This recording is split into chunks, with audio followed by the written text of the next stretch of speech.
आज डिबेंचर के कुछ क्वेश्चन करा रहा हूं एग्जाम के हिसाब से इंपॉर्टेंट। लिखो question number 1। X Y Z limited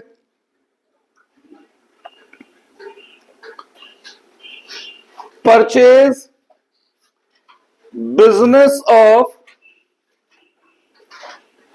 PQR limited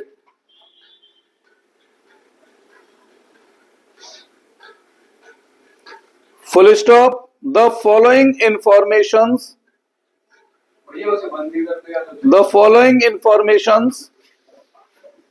regarding business of PQR limited is as under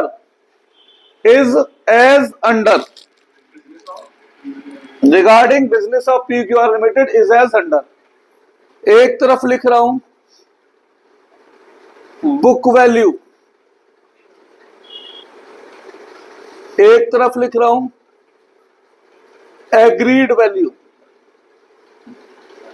land and building book value 10 lakh, agreed value 20 lakh. Plant and machinery book value 10 lakh, agreed value 8 lakh. Stock book value 8 lakh, agreed value 6 lakh. Debtor book value 10 lakh, agreed value पे लगा हुआ है question mark. अगर question mark है यानी कि ये value given नहीं है, क्वेश्चन मार्क छोड़ो, हाइफन लिख रहा हूं या क्वेश्चन मार्क लिख रहा हूं, तो मतलब इसका यह है कि जो बुक वैल्यू है वही क्या बन जाएगी, एग्रीड वैल्यू बन जाएगी। Creditor 8 lakh 8 lakh. 34 34 10 44 minus 8 30 lakh 30 lakh. XYZ Limited paid rupees 8 lakh immediately through check and for balance it issue 24,000 6% debenture of rupees 100 each at 25% premium। Pass necessary journal entry. यह है क्वेश्चन नंबर 1। 4-5 क्वेश्चन कराऊंगा, डिबेंचर के main coverage कराने की कोशिश कर रहा हूं।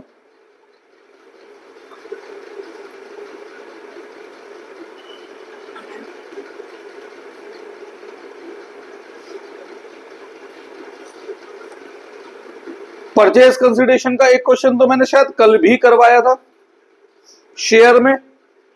तो शेयर में और डिवेंचर में क्या फर्क आ जाएगा, बस शेयर की जगह क्या शब्द आ जाएगा, करोगे क्या, करो फटाफट, करो फटाफट।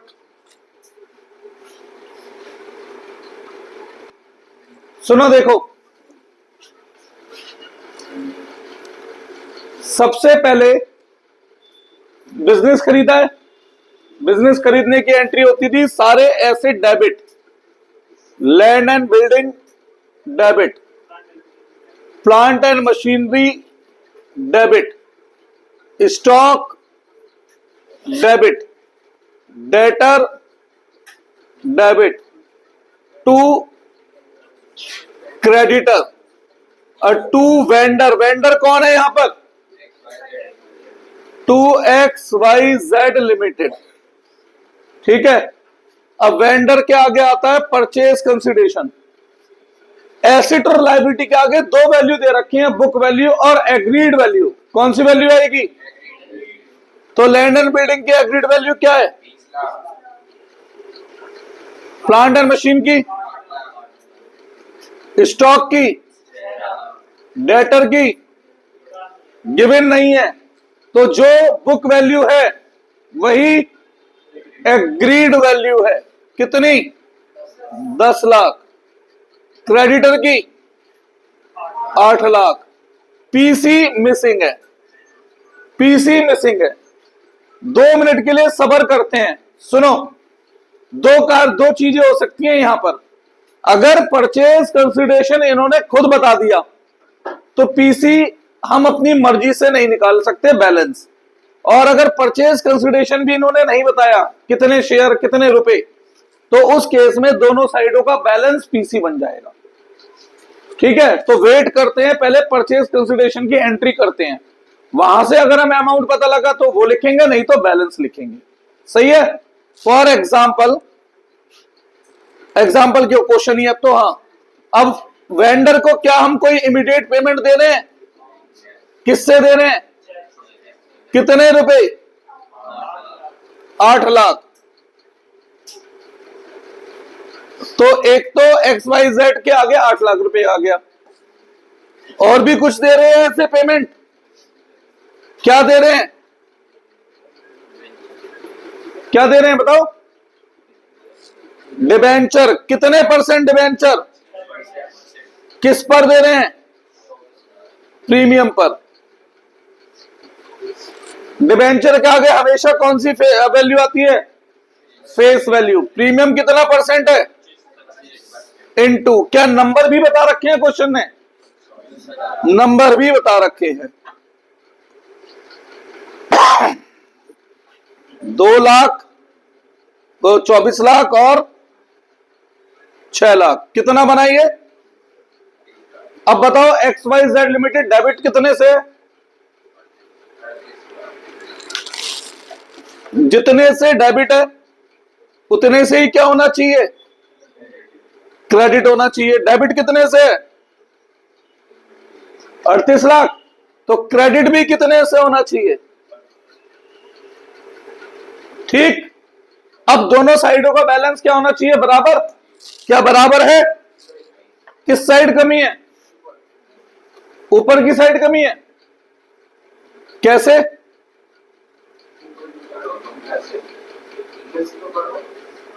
कितना आ रहा है ऊपर और नीचे? ऊपर कितना आ रहा है? 44 और नीचे? नीचे भैया 46। तो कमी ऊपर है, बैलेंस बना गुडविल। कितने रुपए? 2 लाख। ठीक है, तो 38 लाख कैसे आया पता है? जितने से वेंडर डेबिट हो रहा है उतने से ही तो क्या होगा? एक तो ये इस तरीके से क्वेश्चन है, एक और तरीके से ये क्वेश्चन दे रहा हूं। एक तरीके से मैंने शेयर में दिखा रखा है, तो अलग मतलब एंट्री सेम पर क्वेश्चन देने का तरीका हर बार बदल सकता है बेटा। लिखो जरा एक और तरीका। PQR limited purchase business of ABC limited comma ABC limited comma this business is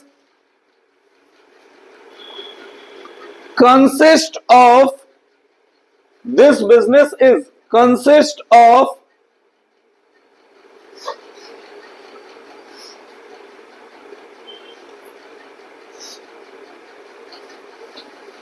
plant and machinery rupees 12 lakh,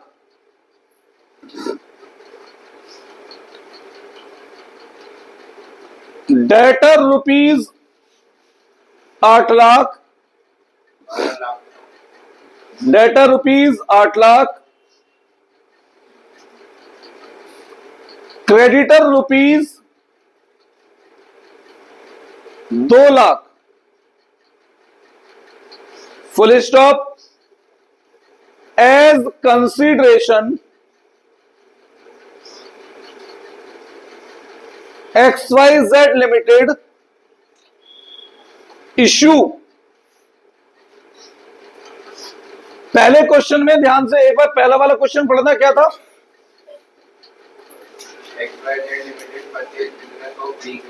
भाई साहब हमसे एक गलती हुई है यहां पर। वेंडर का मतलब होता है जिसका बिजनेस खरीदा है। आप लोगों ने मुझे गलत बता दिया, यहां पर PQR लिमिटेड आना था ना फिर बेटा, जिसका बिजनेस हमने खरीदा है। आपने मुझे गलत बता दिया थोड़ा सा। मैं 2 मिनट के लिए आराम की मुद्रा में गया, मुझे एकदम से दिमाग में आया कि कुछ गड़बड़ तो नहीं करा दिया बच्चों ने। क्या नाम आना चाहिए था? वेंडर। वेंडर कौन होता है? जिसका बिजनेस खरीदा है। वेंडर कौन होता है? बहुत सारे बल्क ऑफ द बच्चों से गलती भी हो सकती थी, हो गई ना। अब मैं अब की बार आपके भरोसे नहीं रहूंगा, मैं खुद ही ध्यान रखूंगा कौन खरीद रहा है किसे। हाँ वापिस आते हैं इस क्वेश्चन पे। XYZ limit issue sufficient number of 8% debenture of ₹100 each. Sufficient number of 8% debenture of ₹100 each at 10% discount. करोगे? करना क्वेश्चन ट्राई। और याद रखना आपकी बार वेंडर की जगह पे गलती मत कर देना। वेंडर में उसका नाम आता है जिसका बिजनेस खरीदा गया है, ना कि जिसने बिजनेस खरीदा है। वेंडर की जगह किसका नाम आता है? जिसका बिजनेस खरीदा गया। और अब आपके बारे में क्वेश्चन बोलूंगा नहीं, लिखूंगा यार, दिमाग में कंफ्यूजन हो जाती है। मैंने किसका क्या नाम बोला था, लिखो।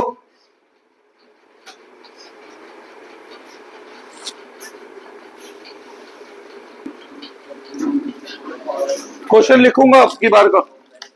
सबसे पहले बिजनेस खरीदने पर एसिड डेबिट होते हैं। एसिड बताओ क्या क्या है बेटा? कितने रुपए? और कौन सा एसिड है? कितने रुपए? और कौन सा एसिड है? लायबिलिटी कौन सी है? कितने रुपए? To vendor. वेंडर में आता है जिसका बिजनेस खरीदा गया है। पिछले क्वेश्चन में गड़बड़ करा दी थी आपने। किसका बिजनेस खरीदा गया है? तो वेंडर में आएगा ABC लिमिटेड। PC गिवन है क्या? नहीं गिवन है। तो पिछली क्वेश्चन में क्या करा था हमने? आगे की एंट्री कर ली थी, वहां से जितना वेंडर डेबिट हुआ था उतना ही यहां पे वेंडर क्या हो जाएगा, ऐसे ही करा था ना। ट्राई करते हैं इसमें भी ऐसा कुछ हो पाता है क्या? कोई इमीडिएट कैश दे रहे हैं?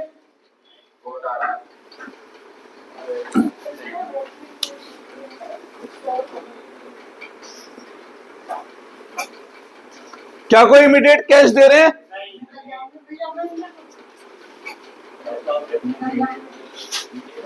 नहीं दे रहे। तो सीधी एंट्री पेमेंट की ABC limited debit to debtor और टू डिबेंचर, और डिस्काउंट पर है प्रीमियम पर है, तो discount on issue of debenture debit होगा।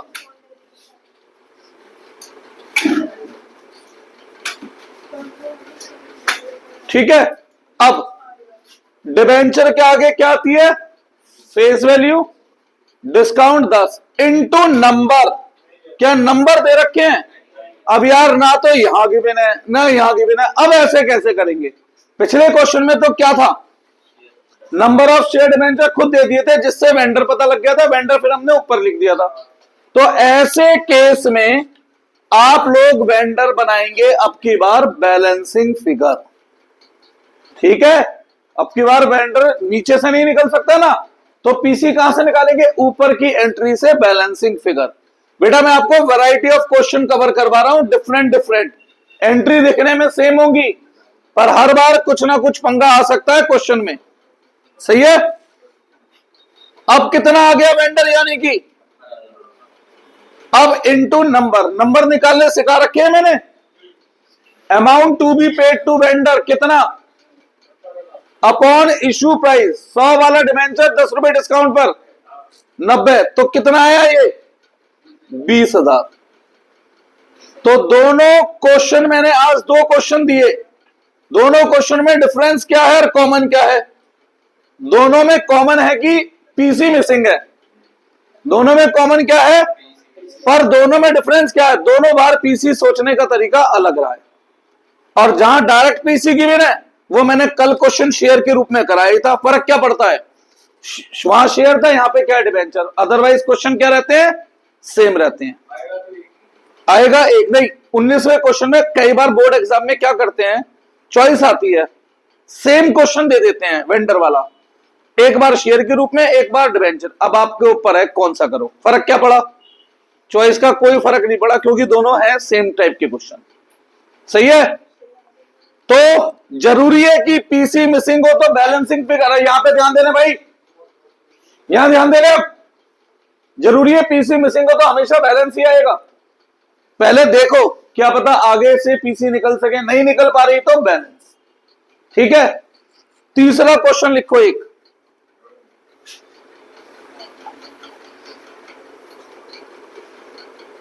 Star limited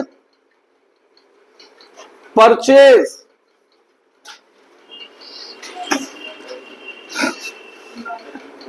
machinery from alpha machineries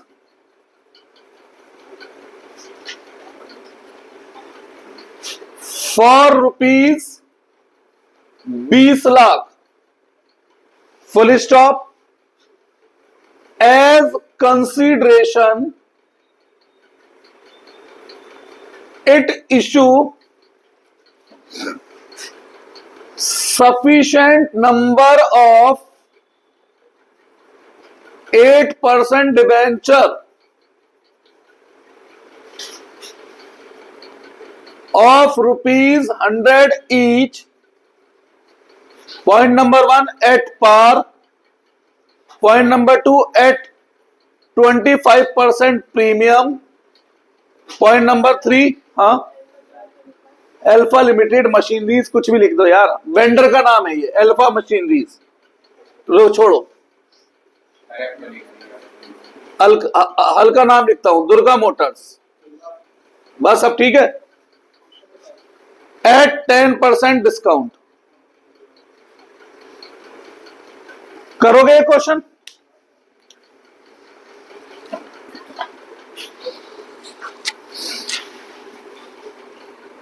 देखो,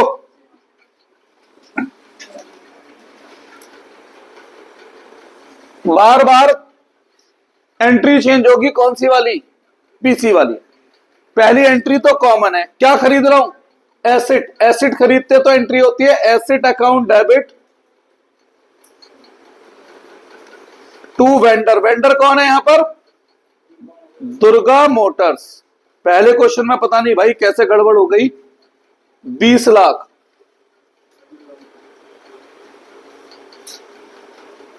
अब पहली एंट्री तो ठीक, सेकेंड एंट्री बार बार अपना रंग बदलेगी, है ना, कभी प्रीमियम पे, कभी बार के, कभी डिस्काउंट पे।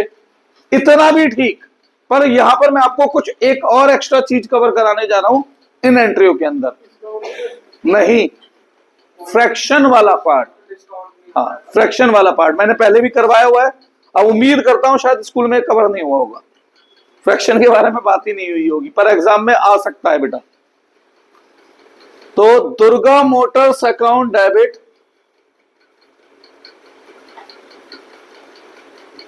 टू, क्या दे रहा हूं पहले? डिबेंचर किस पर? पार पर। तो पार पर देते हैं तो डिबेंचर के आगे फेस वैल्यू आएगी, तो फिक्स है। कितने रुपए देने हैं मुझे? यार कुछ गड़बड़ हो रही है। सही तो है, सही है, 20 लाख। नंबर निकालो, amount to be paid upon issue price. Par के केस में इश्यू प्राइस 100 ही रहेगा, 20,000।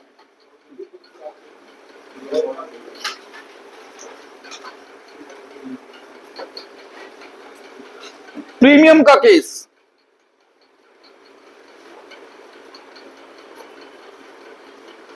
वेंडर डेबिट टू जो भी परसेंटेज डिवेंचर है टू सिक्योरिटी प्रीमियम।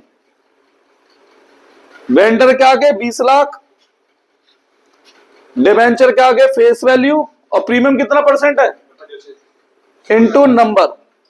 नंबर निकालने आते हैं, amount to be paid to vendor upon issue price 16,000।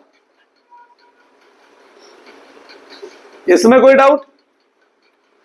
तीसरा केस है मेन, जो थोड़ा सा डिफरेंस है। ये पेन खराब ही हो गए, पेन ही नया लाऊंगा, इसे बाहर कूड़े में फेंक दिया, कंफ्यूज करता रहेगा, पेन पड़ा है पेन पड़ा है।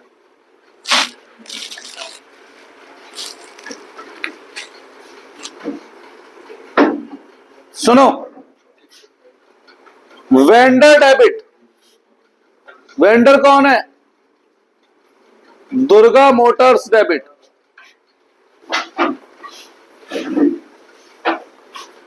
टू परसेंटेज डिबेंचर, और अब की बार किस पर है? डिस्काउंट पर है ना, discount on issue of debenture 110। Number निकालो।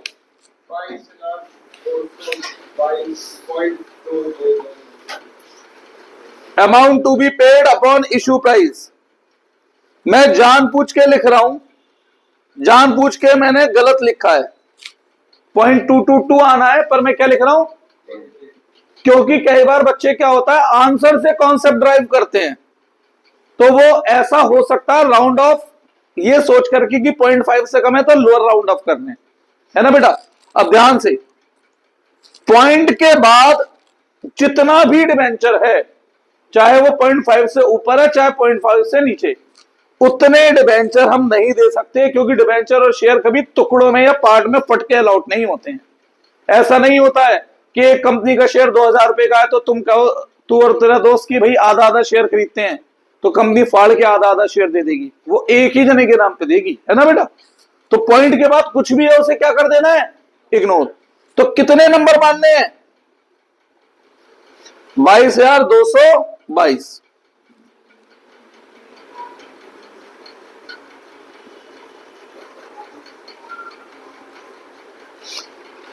अब जरा अमाउंट निकालना, क्या आ रहा है? 2,22,220, 22,22,200। क्या दोनों साइड का बैलेंस बराबर है?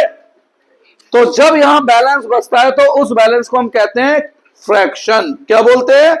फ्रैक्शन। कैश में रुपए देने पड़ेंगे वो।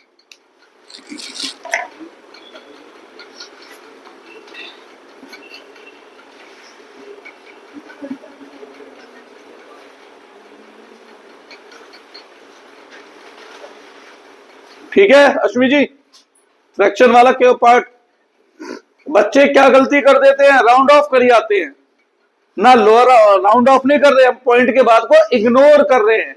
हम राउंड ऑफ नहीं कर रहे, हम पॉइंट के बाद की सारी वैल्यू इग्नोर कर रहे हैं। सही है। अब आ रहा हूं उस क्वेश्चन पे जो एक्सपेक्ट कर रहा हूं मैं, आपको 6 नंबर में मिलेगा एग्जाम में। एक्सपेक्ट कर रहा हूं, गारंटी नहीं दे रहा हूं।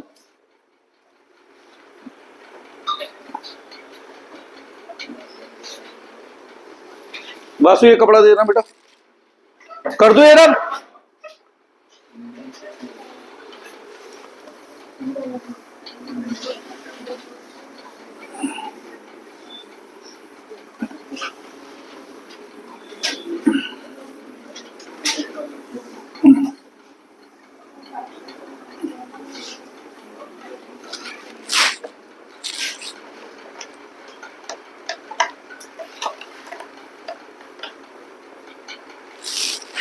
बस 1 मिनट देना बेटा। टॉपिक लिखो, issue of debenture with term of redemption. Issue of debenture with term of redemption 6 number में एक्सपेक्टेड है। यह क्वेश्चन शायद आप लोगों को प्री बोर्ड में दिखे। ठीक है, 6 नंबर में एक्सपेक्टेड है ये क्वेश्चन आपको प्री बोर्ड में दिखे।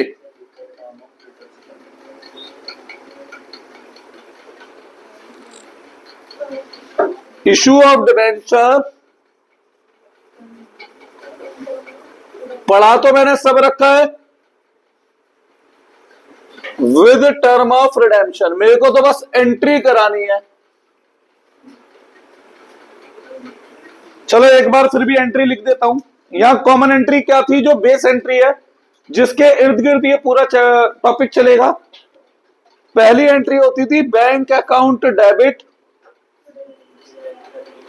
To debenture application and allotment. यहां पर आते थे इशू प्राइस। इशू प्राइस का मतलब समझते हैं, जितने रुपए में डिबेंचर इशू हो रहा है। और सेकंड एंट्री थी हमारी debenture application and allotment account debit to percentage debenture. यहां पर इशू प्राइस, यहां पर इशू प्राइस और यहां पर फेस वैल्यू।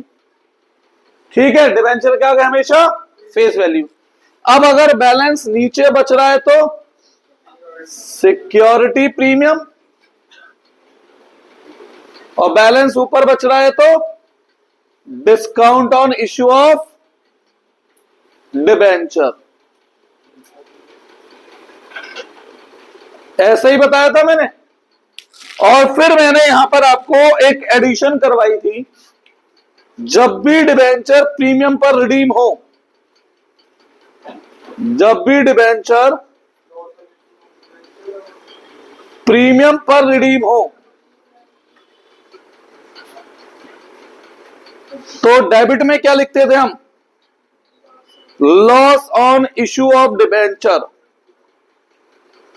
अगर आपसे पूछा जाए ऐसा क्यों होता है, भाई लॉस तो हमें 4 साल बाद होना है ना जब डिबेंचर रिडीम होंगे, तो अभी लॉस क्यों मान रहे हो? इसका रीजन क्या देंगे 1 मार्कर में, प्रूडेंस कॉन्सेप्ट। इसका दूसरा नाम क्या था, कंजर्वेटिज्म अप्रोच। दोनों में से पता नहीं कौन सा नाम आपको एमसीक्यू की ऑप्शन में दिख जाए, प्रूडेंस कॉन्सेप्ट या फिर कंजर्वेटिज्म अप्रोच। फ्यूचर में होने वाले नुकसान को आज ही नुकसान मान रहे हैं। तो होना है नुकसान फ्यूचर में, मान कब रहे हैं, इश्यू के समय पर मान कब रहे हैं। और क्रेडिट में क्या आएगा, premium on redemption of debenture. ऐसे ही था ना। 3-4 केस करा रहा हूं, इसके बेस पर उम्मीद कर रहा हूं प्री बोर्ड में शायद ये 6 नंबर में दिख सकता है। मैं बार बार बोल रहा हूं, करें। केस नंबर 1, कोई भी कंपनी है, issue ₹10 lakh 6% debenture of ₹100 each at par, redeemable after 5 years at 10% premium. Case number 1 है ये। सबसे पहले नंबर ऑफ डिबेंचर बताओ कितने दे रखे हैं, नंबर बताओ कितने दे रखे हैं। रुपए 10 लाख है ना, और एक डिबेंचर की फेस वैल्यू क्या है 100, डिवाइड करो नंबर आ जाएंगे। ठीक है, ये ध्यान देना रुपए 10 लाख है या केवल 10 लाख है, इस बात पे ध्यान देना। मैंने आपको शेयर वाले पॉइंट पे भी समझाया था जब बैलेंस शीट बता रहा था कि इस पे ध्यान देना है, गलती होती है।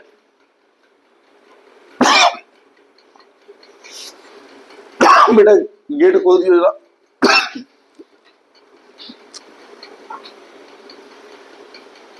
देखूंगा फेस वैल्यू बताओ क्या है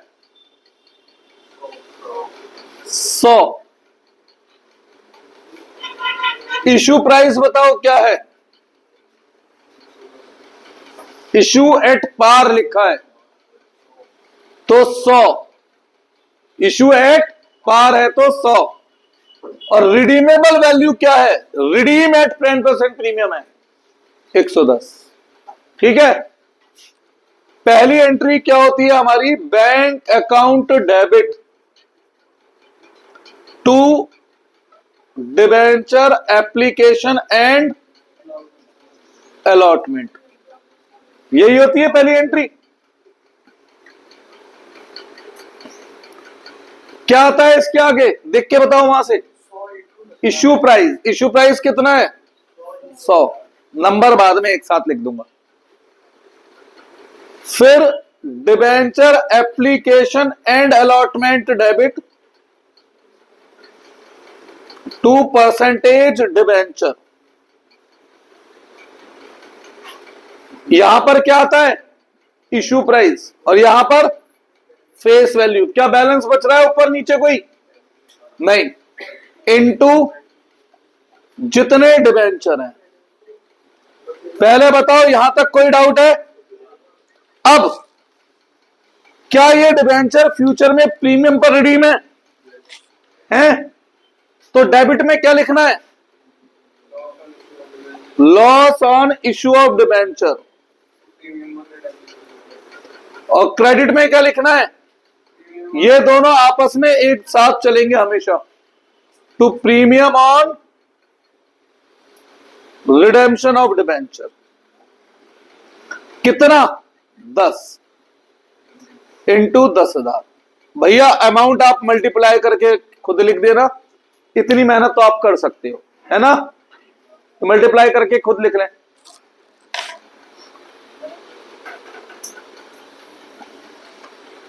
case number 2, PQR limited issue 1,08% debenture of ₹100 each at 10% discount, comma redeemable at 5% premium. ठीक जी, बताओ यहां पे नंबर ऑफ डिबेंचर कितने हैं, डिवाइड बाय 100 नहीं करूंगा क्योंकि रुपीस नहीं है, तो सीधे 1,00,000, वहां रुपीस से इसलिए डिवाइड करना पड़ा। फेस वैल्यू बताओ,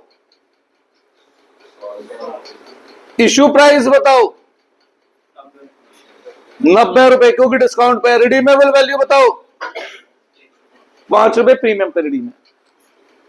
पहली एंट्री क्या होती है, bank account debit to debenture application and allotment, कौन सी वैल्यू आती है, इशू प्राइस। इशू प्राइस भाई साहब अभी तो एंट्री वहीं लिखी है, इनटू नंबर। सेकंड एंट्री क्या थी, debenture application and allotment account debit to percentage debenture, debenture के आगे फेस वैल्यू, और यहां इशू प्राइस। बैलेंस बताओ कहां बच रहा है, ऊपर या नीचे, ऊपर बैलेंस बचे तो क्या नाम देना है, discount on issue of debenture. इन क्वेश्चनों को अपने हाथ से भी कर लेना घर जाके सेम सारे 10, ठीक है, इनटू नंबर।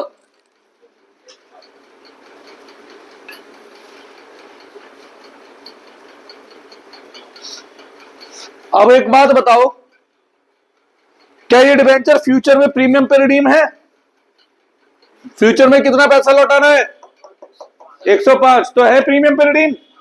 तो डेबिट में क्या लिखना है, loss on issue of debenture कितना, और क्रेडिट में क्या लिखना है, प्रीमियम ऑन रिडेम्पशन कितने रुपए, इनटू 1,00,000। कुछ पूछना है इसमें, हाँ बेटा, वैसे बोर्ड वाले नंबर नहीं काटते इस चीज के, फॉर्मेट बना के कर रहे हो, डायरेक्ट एंट्री कर रहे हो। बोर्ड में क्या करते हैं, वो तो हर एक उसका नंबर देते हैं, बस इसका इतना नंबर, इसका इतना नंबर। ठीक है। Case 3,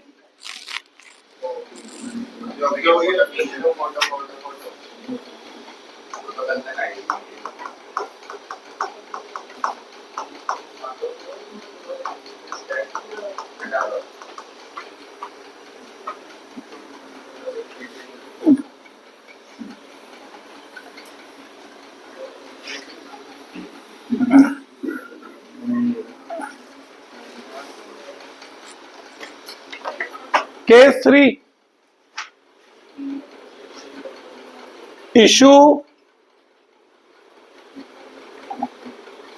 ₹10 lakh 6% debenture of ₹50 each at 10% premium, comma, redeemable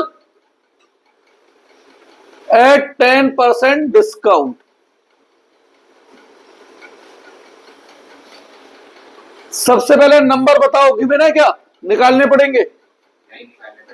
नहीं निकालने पड़ेंगे। ₹10 लाख डिवाइड बाई 100, बहुत बढ़िया।